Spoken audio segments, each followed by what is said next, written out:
Ladies and gentleman, ದೇಶದ ಪ್ರಧಾನಮಂತ್ರಿ ನರೇಂದ್ರ ಮೋದಿ ಅವರು ಮೌನ ವಹಿಸಿದ್ದಾರೆ.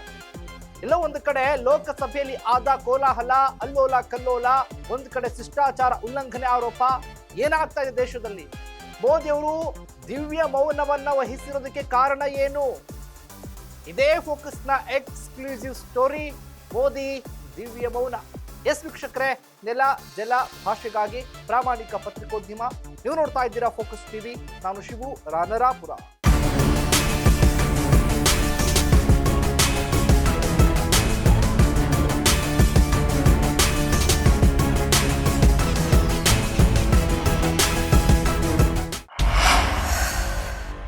ಎಸ್ ವೀಕ್ಷಕರೇ, ಸದನದಲ್ಲೂ ಬಾಯಿ ಬಿಡದ ಮೋದಿ, ಮಹಿಳಾ ಸಂಸದರ ಭಯ ಅಂತೆ. ನಿನ್ನೆ ನಡೆದಂತ ಒಂದು ಘಟನೆ ಇಡೀ ದೇಶದಲ್ಲೇ ಕೂಡ ಅಲ್ಲೂಲ ಕಲ್ಲೂಲವನ್ನು ಸೃಷ್ಟಿ ಮಾಡಿರುವಂಥದ್ದು.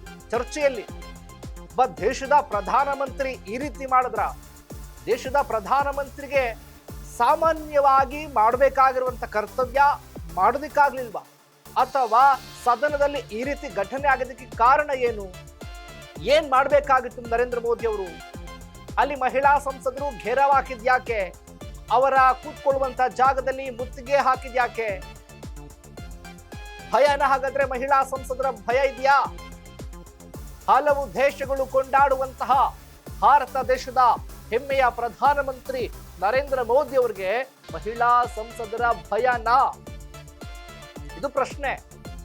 ಯಾಕಪ್ಪ ಅಂತ ಅಂದ್ರೆ, ರಾಷ್ಟ್ರಪತಿಗಳು ಭಾಷಣ ಮಾಡಿದ ನಂತರ, ಅವ್ರು ಹೋದ ನಂತರ ಯಾರು ಮಾತನಾಡಬೇಕು? ಇದೇ ಪ್ರಧಾನಮಂತ್ರಿಗಳಾಗಿರುವಂತ ನರೇಂದ್ರ ಮೋದಿ ಅವರು ಮಾತನಾಡಬೇಕು. ಮುಂದನ ನಿರ್ಣಯವನ್ನ ಮಾಡಬೇಕಾಗಿತ್ತು, ಹೇಳ್ಬೇಕಾಗಿತ್ತು, ಭಾಷಣ ಇತ್ತು. ಈಗ ನಮ್ಮ ವಿಧಾನಸಭೆಯಲ್ಲಿ ರಾಜ್ಯಪಾಲರು ಬಂದು ಭಾಷಣ ಮಾಡಿ ಹೋದ ನಂತರದಲ್ಲಿ ಮುಂದೆ ರಾಜ್ಯದ ಮುಖ್ಯಮಂತ್ರಿಗಳು ಮಾತನಾಡಬೇಕು. ದೇಶದಲ್ಲೂ ಅಷ್ಟೇ, ರಾಷ್ಟ್ರಪತಿಗಳು ಮಾತನಾಡಿದ ನಂತರದಲ್ಲಿ ನರೇಂದ್ರ ಮೋದಿ ಅವರು ಮಾತನಾಡಬೇಕಾಗಿತ್ತು. ಬರಲಿಲ್ಲ, ಗೈರಾದ್ರು. ಯಾಕೆ? ಶಿಷ್ಟಾಚಾರ ಉಲ್ಲಂಘನೆ ಆರೋಪ ಅಲ್ವಾ ಇದು? ಮಾಡಿಲ್ವಾ? ಹಾಗಾದ್ರೆ ಇಷ್ಟು ವರ್ಷಗಳ ಕಾಲ ಇದು 3ನೇ ಬಾರಿಗೆ ಪ್ರಧಾನಮಂತ್ರಿಗಳಾಗಿದ್ದಾರೆ ನರೇಂದ್ರ ಮೋದಿ ಅವರು. ಇದುವರೆಗೂ ಒಂದು ಪತ್ರಿಕಾಗೋಷ್ಠಿ ಮಾಡಿದ್ರು, ಒಂದೇ ಒಂದು. ಎಲ್ಲೂ ಕೂಡ ಮಾಧ್ಯಮದ ಜೊತೆ ಮಾತನಾಡಿಲ್ಲ. ಯಾವ ಸಂದರ್ಭದಲ್ಲೂ ಕೂಡ ಒಬ್ಬ ಘನವೆತ್ತ ಪ್ರಧಾನಮಂತ್ರಿಗಳು ರಾಜ್ಯದ, ದೇಶದ ಜನರಿಗೆ ಕೊಡುವಂತ ಸಂದೇಶ ಏನು? ದೇಶದ ಪ್ರತಿಯೊಬ್ಬ ಮತದಾರನಿಗೂ, ಸಾರ್ವಜನಿಕನಿಗೂ ಒಬ್ಬ ಜನಪ್ರತಿನಿಧಿಯಾಗಿ ಏನ್ ಕೊಡಬಹುದು, ಏನ್ ಹೇಳ್ಬಹುದು? ಉತ್ತರ ಏನು? ಕೇಳುವಂತ ಪ್ರಶ್ನೆ, ಎಲ್ರು ಕೂಡ ಕೇಳುವಂತ ಪ್ರಶ್ನೆ. ಆದ್ರೆ ಇದೇ ವಿಚಾರವನ್ನ ಸ್ಪೀಕರ್ ಆಗಿರುವಂತ ಓಂ ಬಿರ್ಲಾ ಅವರು ಸಮರ್ಥನೆ ಮಾಡಿಕೊಳ್ತಾರೆ. ಅವರು ಕೂಡ ಘನವೆತ್ತ ಸ್ಥಾನದಲ್ಲಿ ಕೂತ್ಕೊಂಡು ಈ ರೀತಿಯಾಗಿ ಸಮರ್ಥನೆ ಮಾಡ್ಕೊಳ್ಳೋದು ಎಷ್ಟು ಸರಿ? ಇದು ಕೂಡ ಪ್ರಶ್ನೆ ಆಗುತ್ತೆ. ಒಬ್ಬ ಪ್ರಧಾನಮಂತ್ರಿ, ಅವರು ದೇಶದ ಪ್ರಧಾನಮಂತ್ರಿ, ಆ ಸ್ಥಾನಕ್ಕೆ ಕೊಡಬೇಕಾಗಿರುವಂತ ಬೆಲೆ, ಗೌರವ ಯಾಕೆ ಕೊಡ್ತಾ ಇಲ್ಲ? ಏನಾಯ್ತು ಹಾಗಾದ್ರೆ? ಸದನದಲ್ಲಿ ಇಷ್ಟು ವರ್ಷಗಳ ಕಾಲ ಏನ್ ನಡೀತಾ ಇತ್ತು, ಏನ್ ಮಾತನಾಡಬಹುದಾಗಿತ್ತು, ಎಲ್ಲವನ್ನೂ ಮಾತನಾಡ್ತಾ ಇದ್ರು. ಯಾರು ಕೂಡ ತಲೆ ಕೆಡಿಸ್ಕೊಳ್ತಾ ಇರಲಿಲ್ಲ. ಆದ್ರೆ ಏಕಾಏಕಿ ಮಹಿಳಾ ಸಂಸದರು ಘೇರಾವ್ ಹಾಕಿದ್ರು, ಘೋಷಣೆ ಕೂಗಿದ್ರು.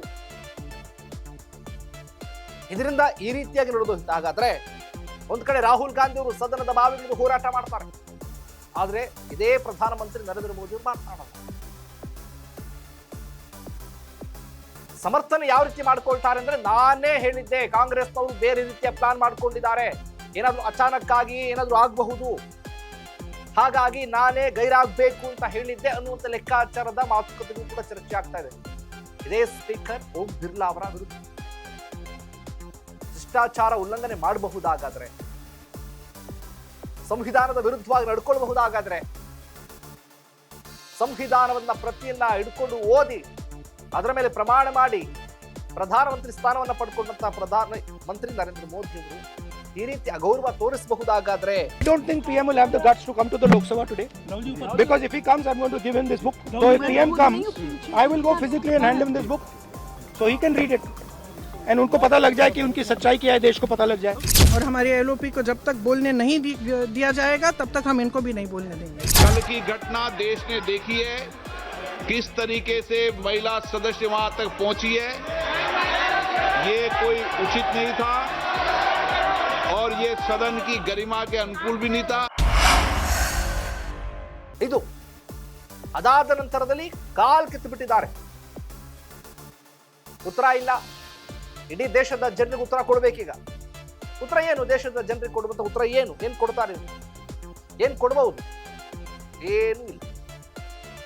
ಹಾಗಾಗಿ ದೇಶದ ಪ್ರಧಾನಮಂತ್ರಿಗಳು ದಿವ್ಯ ಮೌನವನ್ನು ವಹಿಸಿದ್ದಾರೆ. ಇದೇ ಫೋಕಸ್ನ ಎಕ್ಸ್ಕ್ಲೂಸಿವ್ ಸ್ಟೋರಿ. ನೆಲ ಜಲ ಭಾಷೆಗಾಗಿ ನೋಡ್ತಾ ಇರಿ.